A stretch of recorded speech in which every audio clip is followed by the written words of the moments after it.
आगमनम् आगमनम्।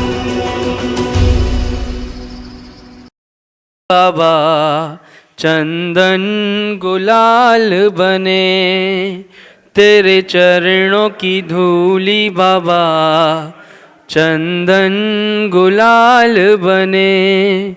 जिसने भी लगाई मस्तक उसकी तकदीर बने, तेरे चरणों की धूली बाबा, चंदन गुलाल बने। जय बोलिए परम पूज मुनि श्री 108 विभंजन सागर जी मुनि राज की जय।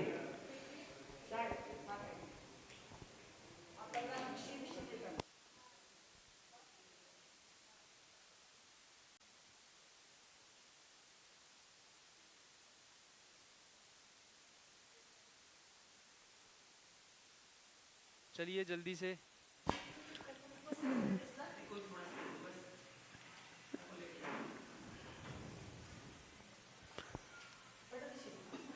पाद प्रक्षालन के पश्चात अब मुनिश्री को साज भेंट करने का सौभाग्य। हमारी जय माता, जय जिनवाणी माता, रख लाज हमारी जय जिनवाणी माता। जय बोलो द्वादशांग जिनवाणी माता की जय।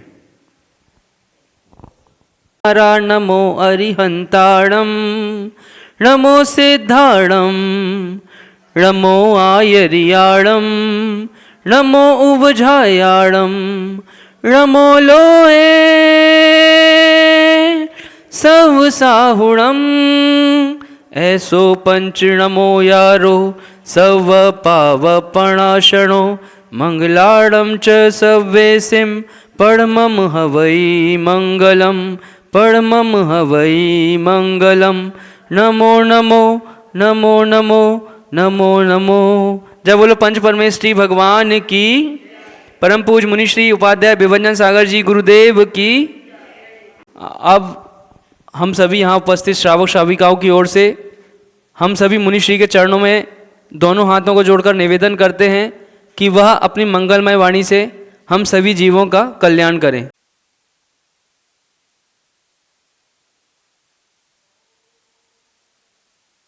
अरिहंताणम्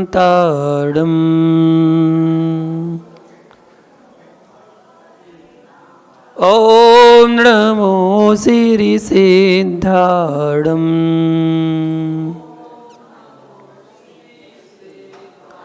ॐ नमो आयरियाणम् ॐ नमो वज्रायाणम् ॐ नमो लोये सोए साहुणम्।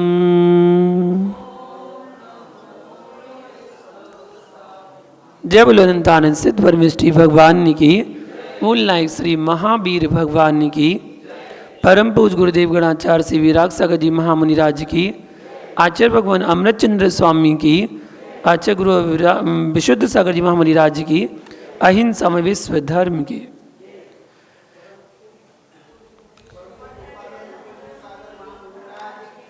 तज्जयति परम ज्योति समम समस्तैरनंत परे आये, दर्पण तल इव सकला प्रतिफलति पदार्थ मालिका यत्र। आचार्य भगवान अमृतचंद्र स्वामी पुरुषार्थ सिद्धि उपाय ग्रंथ में व्याख्या करते हुए कहते हैं कि धर्म व्यवस्था का तात्पर्य यह भी मत समझना, यह भी मत मानना कि हमारी धर्म की व्यवस्था है। आप यह मानकर चलिए कि यह हमारे स्वभाव की व्यवस्था है। धर्म यानी वस्तु का स्वभाव। व्यवस्था धर्म के उद्देश्य से नहीं, निज धर्म के उद्देश्य से करनी है। एक कहता है कि मैं जिनदेव को तो मानता हूं पर जिनवाणी को नहीं मानता, जिनदेव को मानता हूं जिनवाणी को नहीं मानता। अरे जिनवाणी को नहीं मानता तो जिनदेव कहाँ से आए? एक कहता है कि मैं जिनवाणी को मानता हूं, जिनदेव को नहीं मानता। भैया तुझ में भी अभी कुछ कमी है। और एक कहता है कि मैं जिनवाणी को मानता हूं, जिनदेव को मानता हूं, परंतु गुरुदेव को नहीं मानता हूं। अलग अलग मान्यताएं, और अलग अलग मान्यता वाला अलग अलग बात को स्वीकार कर रहा है। एक भगवान को मान रहा है, एक शास्त्र को मान रहा है, एक गुरु को मान रहा है। कोई गुरु को मानता है तो भगवान को नहीं मान रहा, कोई भगवान को मानता है तो गुरु को नहीं मानता। आपस में विवाद में फंसे हुए हैं। जबकि हमारा जैनागम तो कहता है देव, शास्त्र, गुरु, ये तीनों ही हमारे सर्वमान्य हैं। देव, शास्त्र, गुरु जहाँ पर हैं वहाँ पर जैन धर्म प्रारंभ है। जैन धर्म वहीं से है। सबसे पहले जैनी को यही सिखाया जाता है कि देव, शास्त्र, गुरु पर अटल श्रद्धान करना।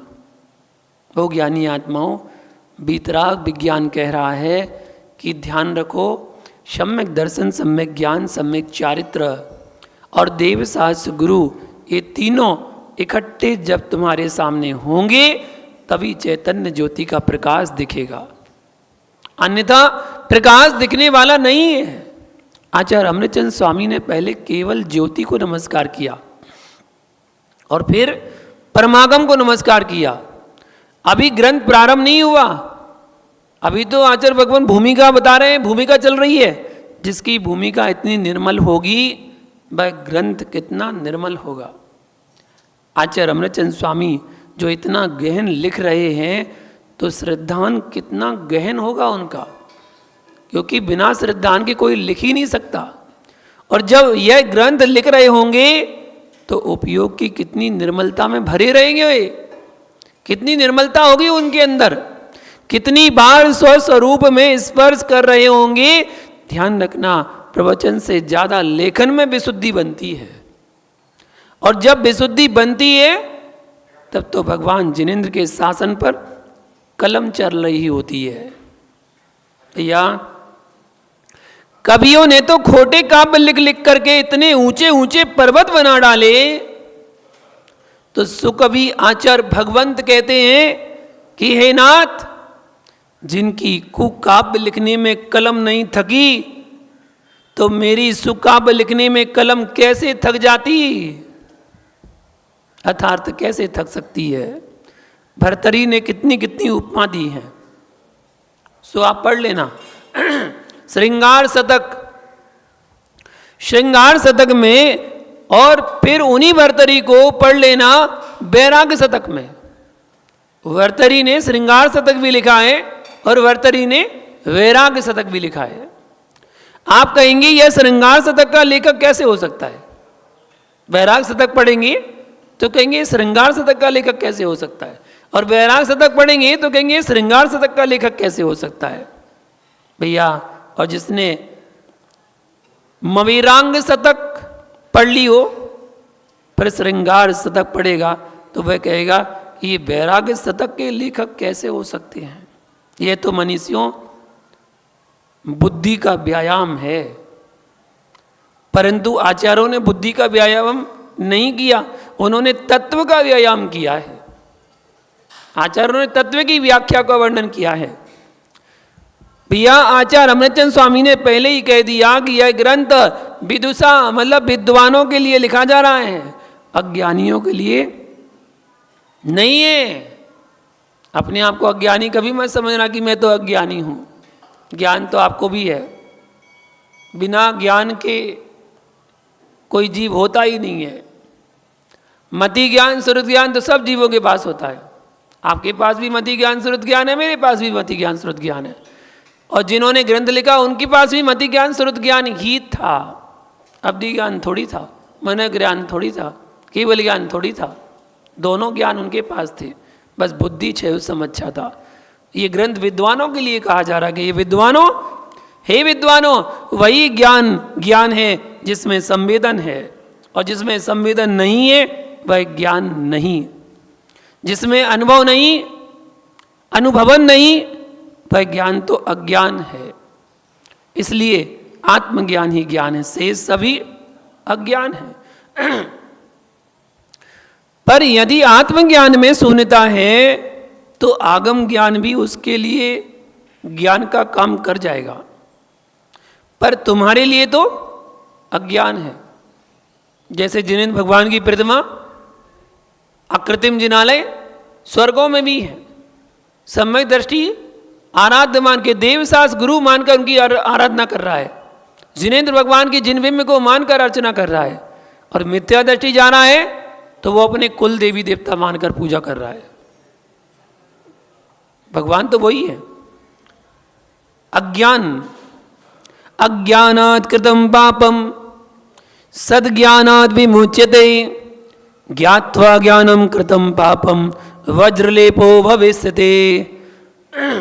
आचार्य भगवान कह रहे हैं, मैं आज बता देता हूं कि ध्यान रखना, यदि अज्ञान से कोई पाप हो जाए तो सम्यक ज्ञान से छूट जाता है। ज्ञान से कोई पाप हो जाए तो सम्यक ज्ञान से छूट जाता है, पर यदि जान करके पाप कर रहा है तो वज्रलेप हो जाता है। अब पूछ लेना अपनी आत्मा से कि हिंसा, झूठ, चोरी, कुशील, परिग्रह, छल, कपट, दंभ ये पाप हैं कि नहीं है? अपनी आत्मा से पूछना और स्वयं अपने अंदर झांक कर देखना कि आप कितने पाप दिन भर में करते हैं। इनसे दुर्गति होती है कि नहीं, स्वयं से पूछ लेना। अब आपको मालूम चल गया कि छल कपट आदि करने से पाप का बंध होता है, और जानते हुए भी पाप करेंगे तो भी भैया नियम से वज्रलेप ही होगा। यहां ही लगाना, स्याद्वाद अनिकांत समझ रहे ना, यहां पर ही लगाना, भी मत लगाना, वज्रलेप का पाप ही लगना है।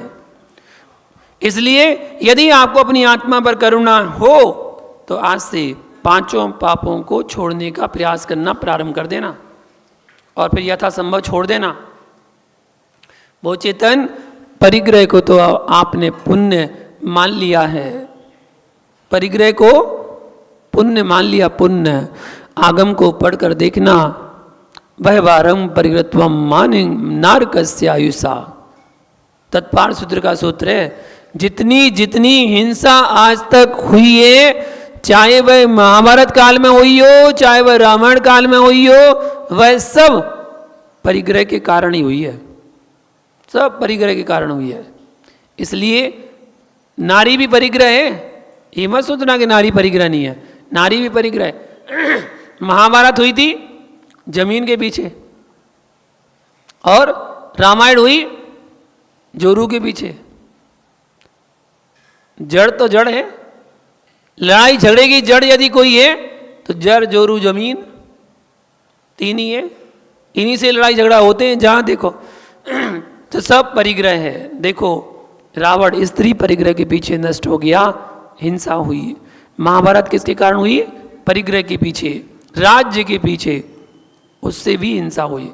भैया परिग्रह को मूल में इसलिए रख दिया, जैसे णमो लोये सौए साहुड़म, अर्थात नमस्कार मंत्र के अंत में नमो लोये सौ, नमो लोये सौ पद रख करके लोक के संपूर्ण अरहंत सिद्धाचार्य उपाध्याय साधु को ले लिया, एक में सबको समाहित। इसी प्रकार से पापों का भी श्रोमणी कोई है तो वो कौन?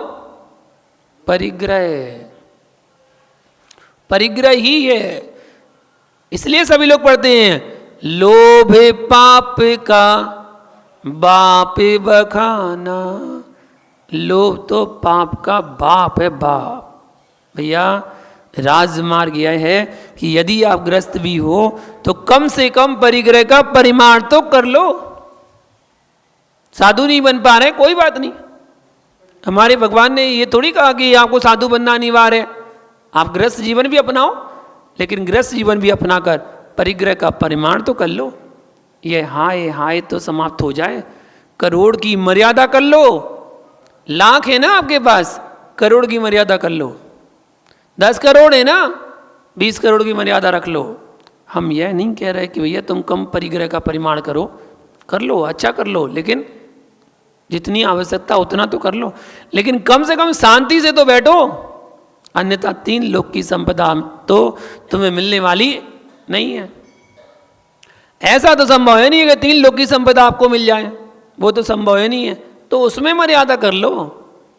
बहुत सारे मर्यादा वाले व्यक्ति मिले। एक व्यक्ति मुझे मिला, उसकी मर्यादा थी कि दिन में 1000 रुपये कमाऊंगा, दुकान थी कपड़े की, और मर्यादा थी कि 1000 रुपये दिन में कमाना है, बस इससे ज़्यादा मुझे ज़रूरत नहीं है। एक दिन क्या हुआ, दुकान खोली तो पहला ग्राहक जो आया वो शादी वाला आ गया, उसे शादी के लिए कपड़े खरीदने थे। तो पहला ग्राहक आया, और जब पहला ग्राहक आया तो उसके माल में जो उसको माल दिया 1000 का मुनाफा हो गया, उसका मुनाफा 1000 का हो गया। उसने दुकान बंद कर दी, शटर गिरा दी। दूसरा ग्राहक आया, बोले भैया कल आना, बोले आज का कोटा हमारा पूरा हो गया। क्या आज के समय में ऐसा कोई व्यक्ति मिलता है? आज के समय में ऐसा तो कोई देखने नहीं मिलता। दुकान बंद भी कर रहा होगा ना, शटर गिरा भी दी होगी, तब भी कोई ग्राहक आ जाएगा ना, हाँ भैया लो, शटर फिर से खोल लेगा, शटर खोल के फिर से सामान दे देगा, ले जा कोई बात नहीं, चले जाओ, कर देगा। क्योंकि परिग्रह का परिमाण नहीं है ना, आसक्ति है, आने दो, मिल रहा है, लाओ और लाओ। लोभ कसाय भरी पड़ी है। समझना, यहां पर प्रमाण बना लिया गया, प्रमाण बना लेना। एक जगह और प्रमाण है, ललितपुर में देखा हमने, एक दुकान थी, वहां पर जैन की दुकान थी, उन्होंने प्रमाण बना रखा है कि मुझे 20% लाभ लेना है, बस 20% लाभ लेना है। और दुकान पर लिखा था 1 दाम की दुकान, 1 दाम की दुकान, कोई भी चीज़ है 1 दाम। 100 रुपये की घर में आगे चीज़ पड़ी, 20% लाभ में 120 की हो गई, बस जो भी ग्राहक आएगा कितने की है, 120 की। वो कहेगा भैया सही लगा दो, आगे जाके देख लो। जहां उसने कहा सही लगा दो, आगे जाके देख लो, आगे जाके देखकर फिर वापस सही आना है, जाके आगे देख लो। टाइम बर्बाद क्यों करना है?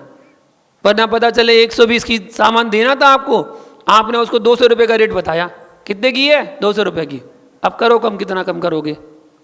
अब वो कह रहा है क्या भैया 200 रुपये लगा रहे हैं, 125 की लगा दो।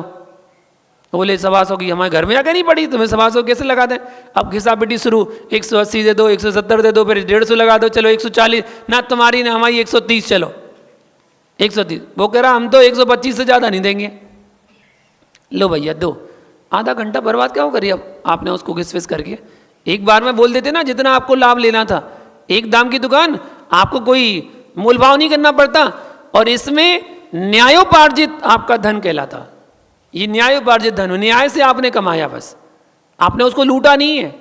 आपने अपने घर गृहस्थी खर्चा चलाने के लिए जो आपने एक अमाउंट फिक्स किया है वो आपने फिक्स कर दिया। 20% लाभ लेना है आपको, 1000 रुपये की चीज़ है 1200 में देना है, फिक्स है। लेना हो ले, नहीं तो आगे बढ़ जाओ। कोई ने 15% फिक्स कर रखा, कोई ने 10%, कोई ने 5%, जितनी लगता है उतना फिक्स कर रखा है। ये न्यायोपार्जित धन कहलाता है। तो ऐसे व्यक्ति बिरले ही मिलते हैं जो अपना प्रमाण कर लेते हैं। गृहस्थ जीवन है, गृहस्थ जीवन में परिग्रह का परिमाण कर लेना चाहिए।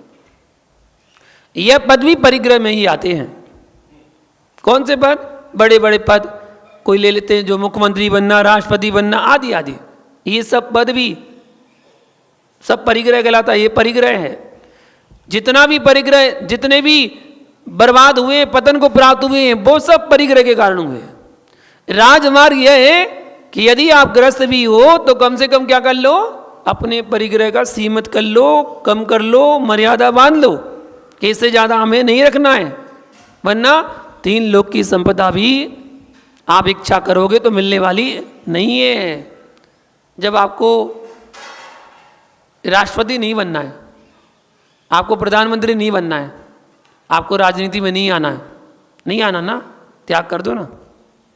प्रधानमंत्री राष्ट्रपति पद जब मिलना ही नहीं है तो उसकी मर्यादा मान लो कि मैं इस पद को नहीं लूँगा, ये पद भी परिग्रह है। जब इन पदों की संभावना ही नहीं है तो उन पदों का विसर्जन कर दो। ऐसे भी नहीं कि एक व्यक्ति ने नियम लिया, रिक्शा चलाता था, सड़क पर रिक्शा चलाता था और बोले हमने नियम ले रखे हैं। बोले कितने? बोले 3 नियम ले रखे हमने। बोले अच्छा, रिक्शा चलाने वाले 3 नियम ले रखे? बोले हाँ। बोले कौन से नियम ले रखे भैया तुमने? बोले पहला नियम ले रखा कि मैं कभी जीवन में एरोप्लेन नहीं खरीदूंगा, जीवन में कभी एरोप्लेन नहीं खरीदूंगा। अच्छा भैया, दूसरा कौन सा लिया? बोले कभी प्रधानमंत्री की बेटी से शादी नहीं करूंगा। अरे वाह, दूसरा नियम। और तीसरा नियम कौन सा है? बोले इन 2 के अलावा कोई तीसरा नियम नहीं लूंगा।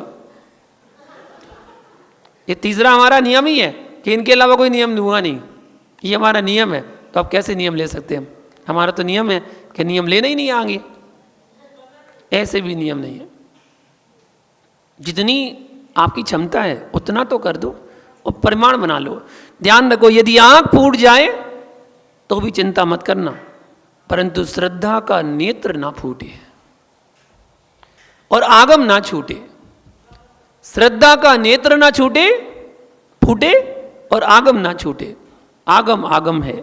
यदि श्रद्धा का नेत्र फूट गया और आगम छूट गया तो भैया तुम 2 चश्मे और लगवा लेना, लेकिन वह काम में नहीं आएंगे, वह तो संसार को ही दिखाएंगे। जबकि श्रद्धा का नेत्र परमार्थ को दिखाएगा। श्रद्धा मजबूत रखो। ओ चेतन, यदि आपका बस चल जाता तो आप बड़ी तरकीब से आयु कर्म को पकड़ लेते, है ना, और कहीं बंद करके रख देते। यदि कहीं पैसा देकर आयु बढ़ाई जाती तो सब लोग रूखा सूखा दाना खाकर सो लेते, पर पैसा इकट्ठा जरूर कर लेते। वह तो इच्छा। अच्छा हुआ कि कुछ व्यवस्था ऐसी है जो तुम्हारे हाथ की नहीं है, तुम्हारे बस की बात नहीं है, तुम्हारे हाथ में नहीं है। भैया यदि अपना हित चाहते हो तो बस तत्व को समझो, तत्व दृष्टि को समझो। इस हेतु श्रद्धा के नेत्र और आगम के नेत्र को सुरक्षित रखना। आचार्य भगवान अमृतचंद स्वामी उपदेशदाता आचार्य के गुण बताते हुए 4 नंबर श्लोक में कहते हैं, मुख्योपचार विवरण निरस्त दुस्तर विनीय दुर्बोधा व्यवहार निश्चय ज्ञा प्रवर्तन्ते जगति तीर्थम। मुख्य और गौण कथन की विवक्षा से शिष्यों के गहरे मिथ्या ज्ञान को दूर करने वाले महापुरुष, व्यवहार नए व निश्चय नए को जानने वाले ऐसे आचार्य जगत में धर्म तीर्थ को फैलाते हैं। देखिए, उपदेश देने वाले को निश्चय व्यवहार का ज्ञान होना चाहिए, मुख्य और गौण कथन की विवक्षा का भी अच्छी तरह से ज्ञान होना चाहिए, शिष्यों का मिथ्या ज्ञान दूर हो इस प्रकार का ज्ञान होना चाहिए। वही उपदेश दाता होता है, अर्थात उपदेश करने वाला होता है।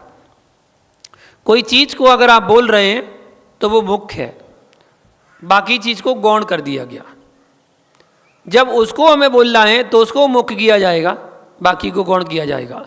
तो मुख्यता और गौणता दोनों बात को लेकर उपदेशदाता उपदेश करे, ऐसा बताया गया। भगवान जिनेंद्र के शासन में अनेक श्रुत आराधक आचार्य हुए हैं, जिन्होंने अपनी तीक्ष्ण प्रज्ञा के द्वारा मिथ्या मार्ग का विच्छेद करके सम्यक बोध के दिव्य प्रकाश से जन जन के मिथ्यात्व तिमिर का नाश कर उनके मोक्ष मार्ग को प्रशस्त किया है। उन्हीं आचार्यों की श्रेणी में विराजे परम वंदनीय समय सार के सार को उद्घाटित करने वाले अपूर्व आत्मविद्या के धनी आचार्य अमृतचंद स्वामी ने अपनी संपूर्ण प्रज्ञा का प्रयोग श्रुत आराधना में लगाकर तीर्थंकर देशना के रहस्यों को उद्घाटित किया है।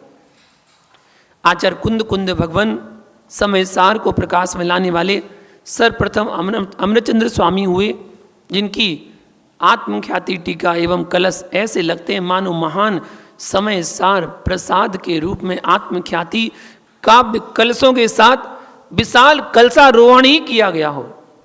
ऐसे आचार्य अमृतचंद स्वामी है। आचार्य श्री ने टीका ग्रंथ के अतिरिक्त मौलिक ग्रंथों का भी सृजन किया है। उन्हीं महान कृतियों में ग्रंथराज जो वासना चल रही है अपनी, पुरुषार्थ सिद्धि उपाय भी उन्हीं ग्रंथों में से एक है। इस ग्रंथ में श्रावक के 12 व्रतों का एवं संक्षेप में यति धर्म का भी कथन किया गया है। इस ग्रंथ की यह विशेषता है कि अहिंसा का जितना विशद वर्णन इस ग्रंथ में विभिन्न पक्षों से तर्क सहित समझाया गया है, वह अन्यत्र उपलब्ध कहीं भी नहीं होता। प्रारंभ में तो लगता ही नहीं है कि यह कोई श्रावकाचार ग्रंथ चल रहा है। प्रारंभ में तो आपको लगेगा कि न्याय, अध्यात्म, सिद्धांत, चरणानियोग को आचार्य श्री ने एक साथ सजाकर अपूर्व मणिमय ग्रंथ का सृजन किया है। प्रारंभ में ऐसा ही लगेगा। इस चतुर्थ कारिका में, चतुर्थ श्लोक में जगत में तीर्थ का प्रवर्तन कैसे हो, इस बात को समझाया गया है। तत्व को समझे बिना दूसरे के लिए सम्यक बोध प्रदान नहीं किया जा सकता है। पहले स्वयं समझो, बाद में किसी को समझाने का प्रयास करना चाहिए। श्रुत देने के पूर्व श्रुत की निर्मल आराधना अनिवार्य है। संशय आदि दोषों से रहित ही ज्ञान ही सम्यक ज्ञान कहलाता है, किंतु लोक पूजा की दृष्टि से की गई ज्ञान आराधना वो समीचीन नहीं है। मोक्ष मार्ग जीव बंध के हेतुओं से बचने हेतु श्रुतामृत का पान किया करता है तथा यही भावना रखता है कि संसार में व्याप्त अज्ञान तिमिर का विनाश होवे। प्राणी मात्र बीतराग धर्म की ओर अपने कदम रखे, भूतार्थ मार्ग को समझे, संसार पंख से 100 पर रक्षा में संलग्न रहता है। कौन? ज्ञानी जी। ज्ञानी जी भी होता है जो संसार रूपी कीचड़ में ना स्वयं फंसता है और ना दूसरे को फंसने के लिए प्रेरणा देता है। स्वयं भी निकलेगा और दूसरों को भी निकालेगा। देखो, सत्यार्थ प्रकाश के लिए आगम का ज्ञान बहुत अनिवार्य है। आगम ज्ञान के अभाव में तत्वोपदेश नहीं करना चाहिए। पहले आगम का ज्ञान हो, उसके बाद आगम का उपदेश, तत्वों का उपदेश हो। कारण यदि कदाचित किसी जीव को विपरीत देशना प्रदान कर दी तो उसका तो अहित हो गया, साथ में स्वयं का भी अहित होगा, उसका भी और स्वयं का भी। कारण कि स्वयं के द्वारा जिन देव की आज्ञा के विपरीत कथन होने से स्वयं के सम्यक्त में दोष आता है। रेणसार ग्रंथ में लिखा है कि जो व्यक्ति क्षय समय मति श्रुत ज्ञान के बल से आगम में स्वच्छंद बोलता है ना, वह मिथ्या दृष्टि है। उसका वचन जिनेन्द्र देव के मार्ग में आरूढ़ व्यक्ति का वचन नहीं है। मदिसुदराण बलेण दु सच्छंदम बोल दे जिणुदिट्टम जो सो होदि कुदिट्ठी राहोदी जिणमग लग रवो।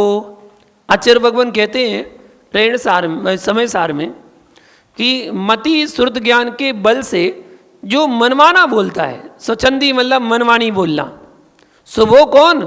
कुदिट्ठी, वह मिथ्या दृष्टि है।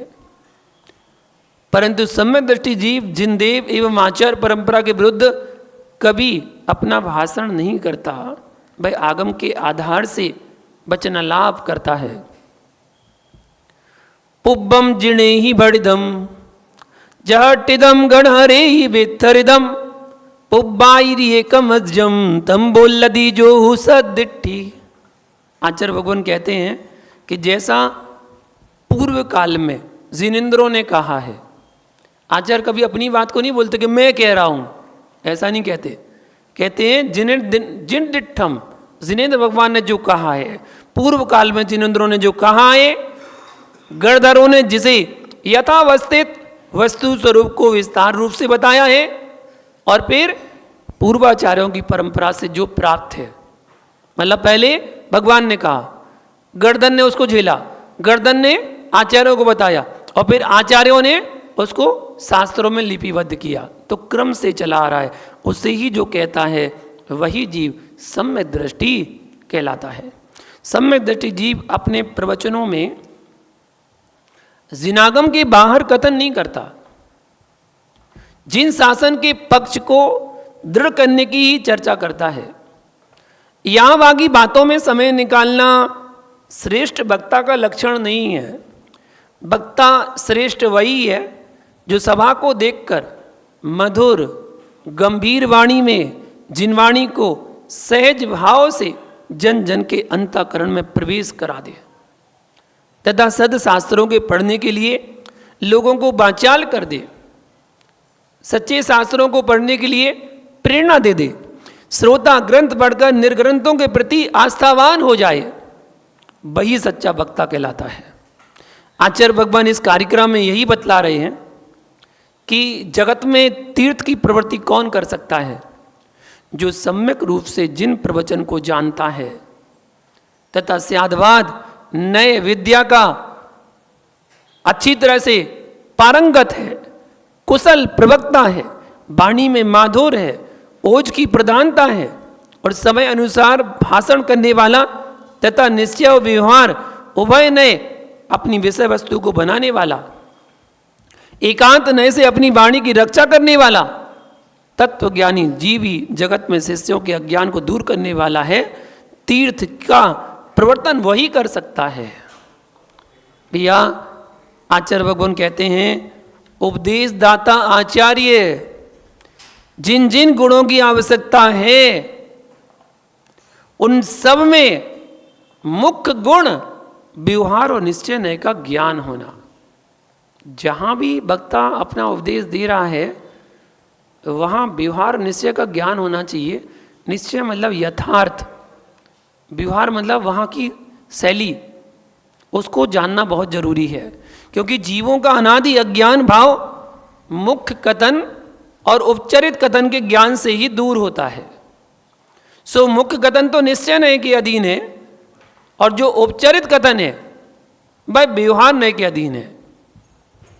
स्वाश्रितो निश्चय नया, अर्थात जो स्वाश्रित अपने आश्रय से होता है उसे निश्चय नय कहते हैं।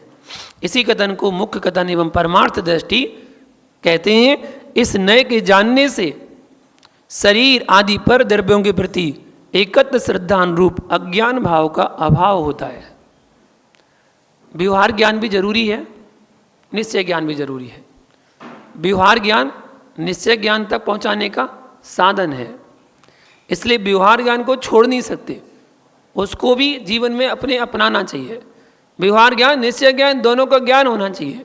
अगर आपने एक को पकड़ के बैठ गए, व्यवहार व्यवहार व्यवहार क्या, पूजा पाठ क्रियाकांड जाप यही करना, बस स्वाध्याय इसी में लगे रहो, विधान करना, ये व्यवहार है सब। निश्चय ये सब क्रियाएं जो हैं निश्चय तक पहुंचाने का साधन है और निश्चय जो है वो अपनी आत्मा तक पहुंचना है। ये सब तो क्रियाएं हैं, आपको करो अच्छी बात है, लेकिन इन सबको करने के साथ साथ निज आत्मा तक भी पहुंचने का प्रयास भी करना चाहिए कि हमें सच्चे स्वरूप का भान भी तो हो कि हम ऐसे ही नहीं कि अपनी आयु को निकालते चले जा रहे, बस आयु जो मिली है वो धीरे धीरे धीरे धीरे खत्म होती जा रही है, हम उसको ऐसे ही निकालते जा रहे हैं, जीवन में कुछ कर नहीं पा रहे। तो निश्चय का ज्ञान भी हमें जरूर आना चाहिए। निश्चय ज्ञान क्या है हमें समझना चाहिए।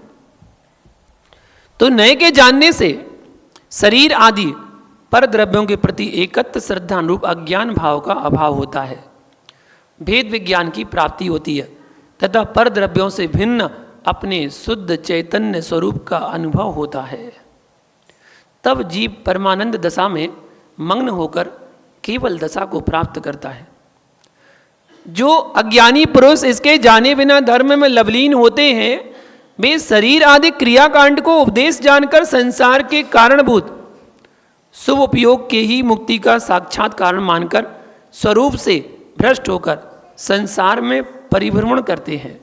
इसलिए मुख्य कथन को जानना कि मुख्य कथन क्या है, जो निश्चय नय के अधीन है वो मुख्य कथन। निश्चय नय को जाने बिना यथार्थ उपदेश भी नहीं हो सकता। जो स्वयं ही अनभिज्ञ है वह कैसे शिष्य जनों को समझा सकता है? किसी प्रकार नहीं। जिस वस्तु का ज्ञान आपको नहीं है उस वस्तु का ज्ञान आप बच्चों को क्या कराएंगे? पहले आप स्वयं ज्ञान प्राप्त करें, उसके बाद दूसरों को बताने का प्रयास करें कि ऐसा करना चाहिए, ठीक है ना। जैसे कि एक क्लास में टीचर पढ़ा रहे थे, देखिए ज्ञान कैसे होता है। टीचर पढ़ा रहे थे तो सारे बच्चों को पढ़ाते पढ़ाते एक शब्द आया कि मिट्टी का घड़ा। मिट्टी का घड़ा, उसको अच्छी तरह से साफ करके सुखाने के बाद उसमें पानी भरो तो गर्मी में बड़ा ही शीतल पानी देता है, ठंडा पानी मिलता है उसको पीने से। तो बच्चों ने कभी घड़ा नहीं देखा था, ना कभी घड़ा के बारे में सुना था कि घड़ा क्या होता है, मिट्टी का घड़ा। एक बच्चे ने पूछा, गुरुजी घड़ा क्या होता है? आप कह रहे घड़े में पानी भरो तो पानी ठंडा होता है, पर घड़ा क्या होता है ये भी तो बताओ। तो बोले हाँ ये तो जरूरी है बताना। उन्होंने क्या किया, स्कूल के बगल में ही एक कुमार रहता था, उस कुमार के पास सारी क्लास को लेकर गए, चलो बताते हैं घड़ा कैसा होता है। लेकर गए और एक घड़े को खरीदा, 50 रुपये 100 रुपये देकर एक घड़ा खरीद लिया। एक घड़ा खरीदा और फिर बच्चों को बताया, बोले देखो बेटा घड़ा ऐसा होता है, ये होता है मिट्टी का घड़ा, और ये घड़ा कुमार के पास से हम लेते हैं और इसका आकार ऐसा होता है, इसको साफ करके पानी भरो, उस थोड़ी देर के लिए छोड़ दो, पानी ठंडा हो जाता है, फ्रिज जैसा ठंडा पानी हो जाएगा। बोले अच्छा ये होता है मिट्टी का घड़ा, ठीक समझ गए? बोले हाँ समझ गए। वो घड़े को उसने वहीं पर तोड़ दिया, छोड़ दिया वहीं पर, और वो घड़ा टूट गया। बच्चों ने कहा कि मास्टर जी ये आपने क्या किया? बोले कुछ नहीं, चलो चलो क्लास में चलो। क्लास में गए।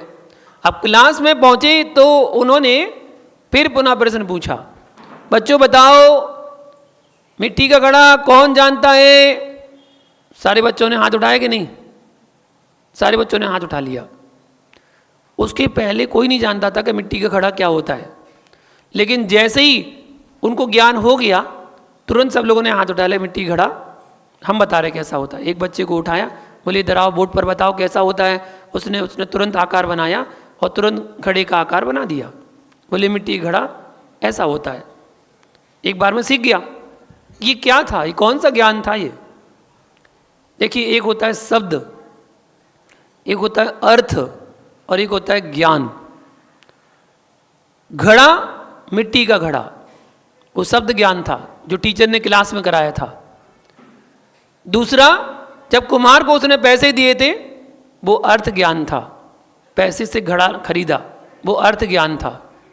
शब्द ज्ञान, अर्थ ज्ञान, जब दोनों ज्ञान हो गए, ये दोनों ज्ञान होने के बाद खत्म हो गए, लेकिन तीसरा ज्ञान, ज्ञान घड़ा, शब्द घड़ा, अर्थ घड़ा, ज्ञान घड़ा।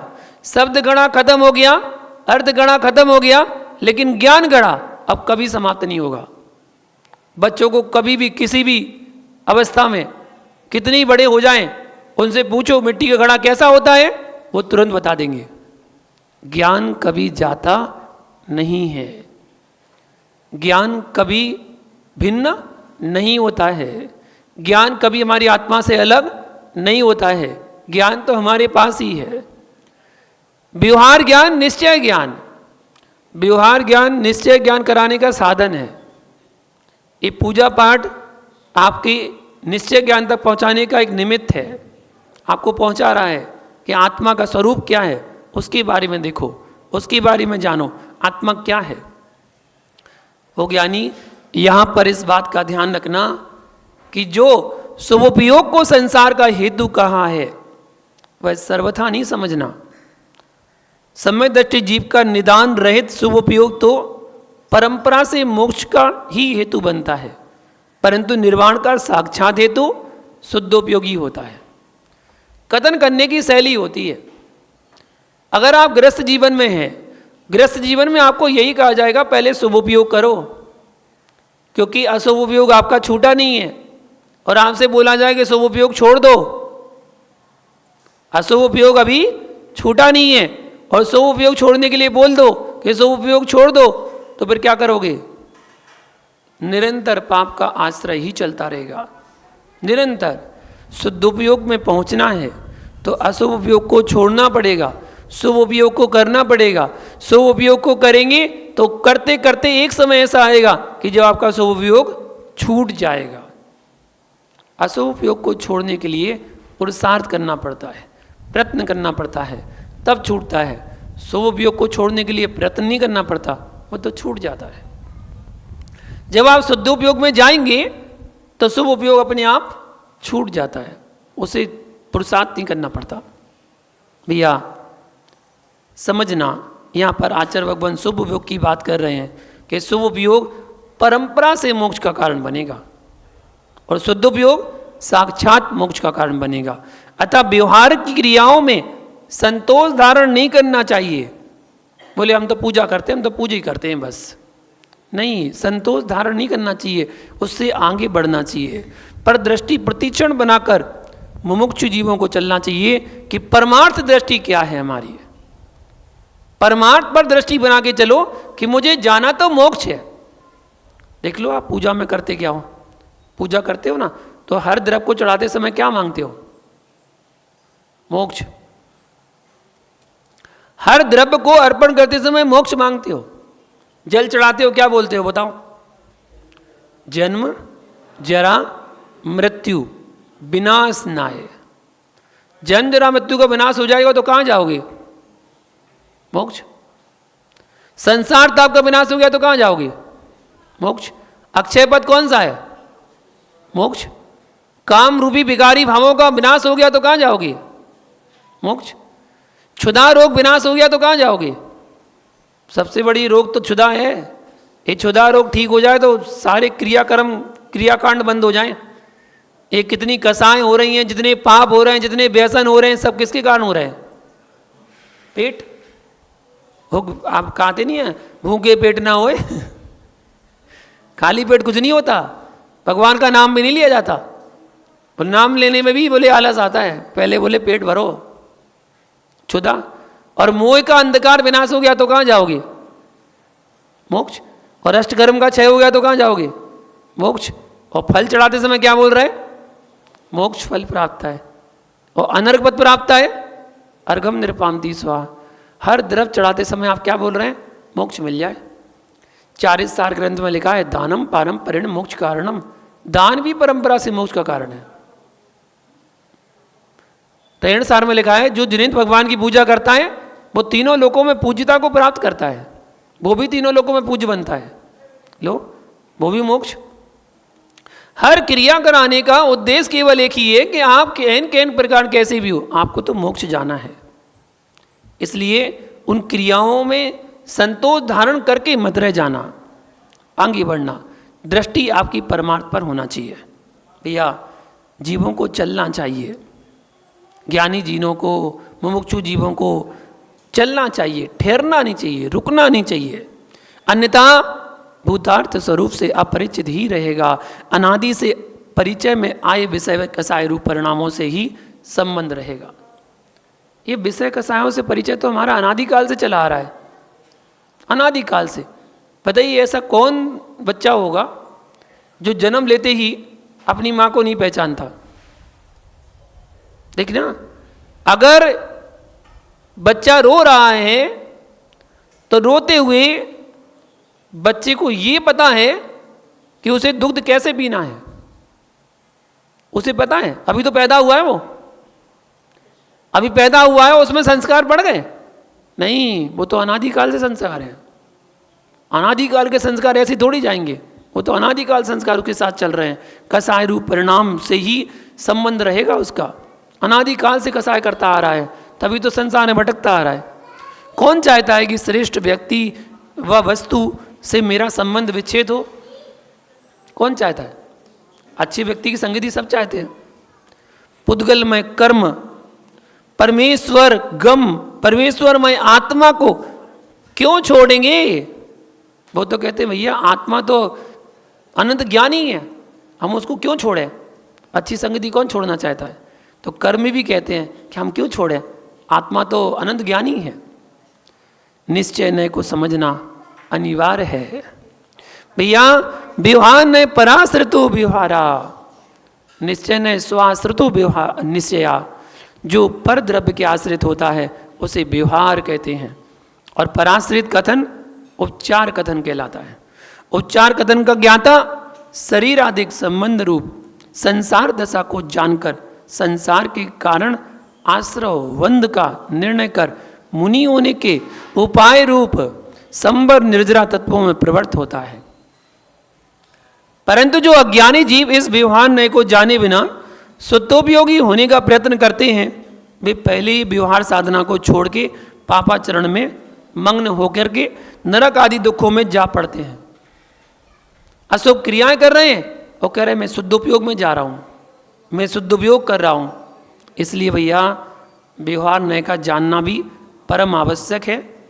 अभिप्राय यह है कि उक्त दोनों नयों के जानने वाले उपदेशक ही सच्चे धर्म तीर्थ के प्रवर्तक होते हैं। जो एक नय का पक्ष लेता है वह दूसरे का घातक हो जाता है। एक नय का पक्ष लेगा तो दूसरे का घातक। कथन शैली में प्रधानता तथा गौणता तो आ सकती है, परंतु गौणता के स्थान पर अभाव नहीं होता, अभाव नहीं होता। यही जैन दर्शन की अनेकांश शैली है। जो व्यक्ति नए विवक्षा को नहीं जानता वह निश्चय एवं व्यवहार उभय तीर्थ का घातक है। इसलिए आचार्य भगवान ने कहा है, जय जीर्णमयम पद पवज्जयी तामा व्यवहार निश्चय मुअट एकेण विना छिज्जयी तित्तमन्येण पूर्ण तच्चम। अर्थात यदि तू जिनमत में प्रवर्तन करता है तो व्यवहार निश्चय नय को मत छोड़। यदि निश्चय का पक्षपाती होकर व्यवहार को छोड़ देगा तो रत्नत्रय स्वरूप धर्म तीर्थ का अभाव हो जाएगा। और यदि व्यवहार का पक्षपाती होकर निश्चय को छोड़ेगा तो शुद्ध तत्व स्वरूप का अनुभव होना दुष्कर है। इसलिए व्यवहार और निश्चय को अच्छी तरह जान करके पश्चात यथा योग्य अंगीकार करना, पक्षपाती ना होना, यह उत्तम श्रोता का लक्षण है। यहाँ पर यदि कोई प्रश्न करे कि जो गुण निश्चय व्यवहार का जानना वक्ता का कहा था, भाई इस श्रोता का क्यों कहा, तो उत्तर यही समझना कि वक्ता के गुण अधिकता से रहते हैं, अधिकता से रहते हैं, और श्रोता में बेही गुण अल्प रूप श्री रहते हैं। अतः पुनः समझना धर्म तीर्थ के प्रचार हेतु उभय नय का ज्ञान होना अनिवार्य है। इसके बिना उपदेश देने का भी अधिकार नहीं है। इस प्रकार समझकर सौ पर कल्याण के इच्छुक को सतत नय का अभ्यास करते रहना चाहिए। व्यवहार निश्चय की कोई बड़ी परिभाषा ना समझकर अगर आप छोटी परिभाषा भी समझे तो छोटी में भी आपको बड़े के रूप में अंश मात्र में समझ में आ जाना चाहिए। व्यवहार निश्चय क्या है? जो चल रहा है वो व्यवहार है। व्यवहार है, यही तो मैं आपको सिखा रहा हूं कि व्यवहार है क्या। ये व्यवहार है, इसी को व्यवहार कहते हैं।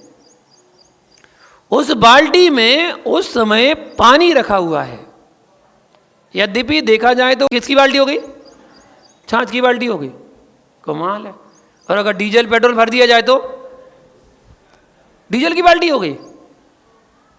क्या है ये? यही तो व्यवहार है।